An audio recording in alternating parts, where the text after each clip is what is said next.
Assalamualaikum warahmatullahi wabarakatuh. Perkenalkan, nama saya Ripaldo Fernando dengan NIM 2323240022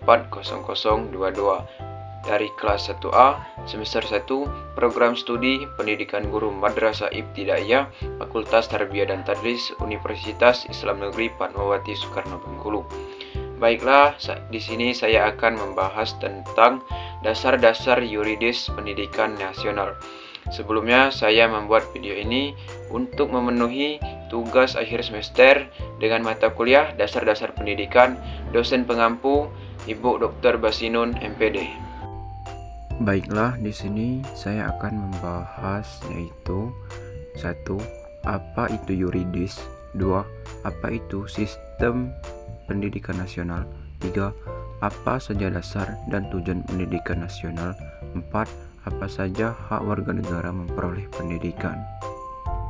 Yang pertama yaitu yuridis. Landasan yuridis sistem pendidikan nasional Indonesia adalah seperangkat konsep peraturan perundang-undangan Indonesia yang menjadi titik tolak sistem pendidikan nasional Indonesia. Tiap-tiap negara memiliki peraturan perundang-undangan sendiri. Semua tindakan yang dilakukan di negara itu didasarkan pada perundang-undangan tersebut. Apabila terdapat suatu tindakan yang bertentangan dengan perundangan itu, dikatakan tindakan itu melanggar hukum.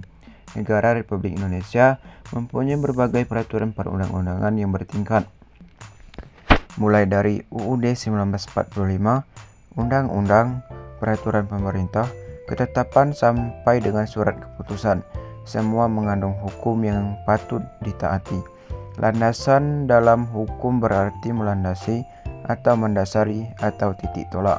Landasan hukum seorang guru boleh mengajar, misalnya adanya surat keputusan tentang pengangkatan sebagai guru. Hal yang melandasi atau mendasari guru menjadi guru adalah surat keputusan itu beserta hak-haknya. Yang kedua yaitu sistem pendidikan nasional.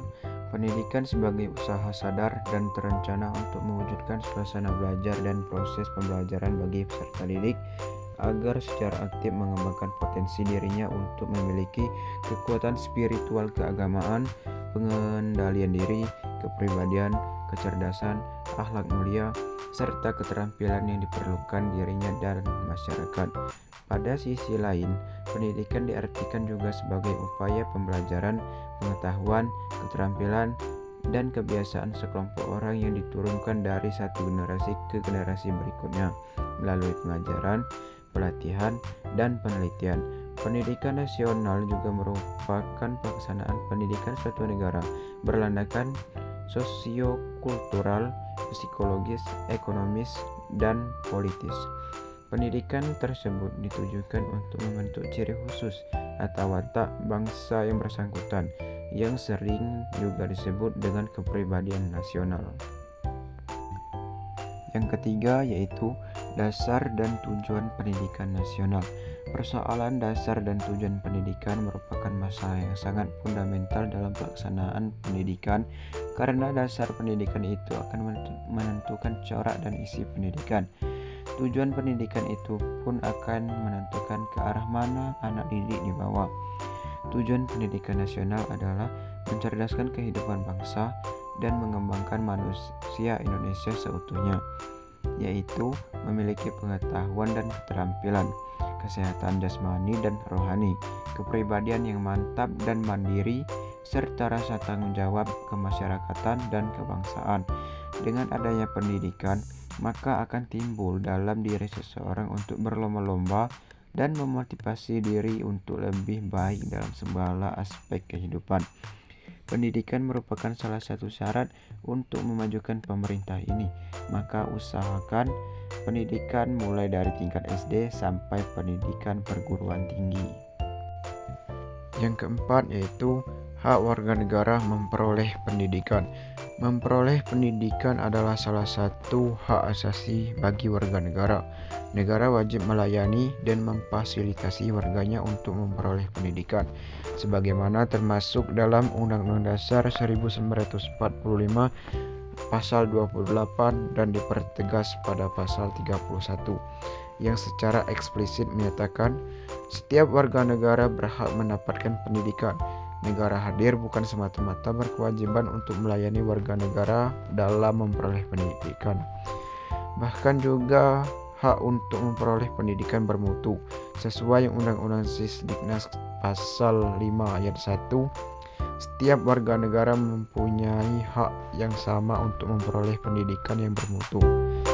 Belum pernah ada klausal ayat seperti ini sejak zaman Belanda hingga Undang-Undang Sisdiknas tahun 2003. Setidaknya ada 4 perspektif makna di balik 2 pasal ini, yaitu sebagai berikut.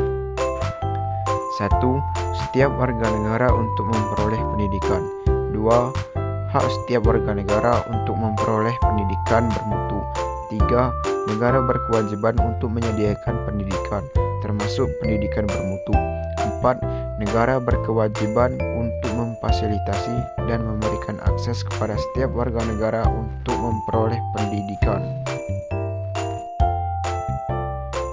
Dari pembahasan tadi dapat kita simpulkan bahwa pendidikan merupakan sarana utama di dalam upaya meningkatkan kualitas sumber daya manusia.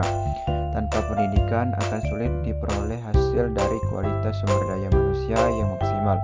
Hal ini tercermin dalam tujuan pendidikan seperti yang dikemukakan terdahulu, yang mengaktualisasikan pada kehidupan bangsa dan mengembangkan manusia seutuhnya, yaitu manusia yang beriman dan bertakwa terhadap Tuhan Yang Maha Esa, berbudi pekerti luhur, memiliki pengetahuan dan keterampilan, kesehatan jasmani dan rohani, kepribadian yang mantap dan mandiri, serta tanggung jawab kemasyarakatan dan kebangsaannya. Pemangkatan kualitas tersebut semestinya dari konteks sumber daya manusia yang dilandasi oleh nilai-nilai pendidikan. Sekian dan terima kasih.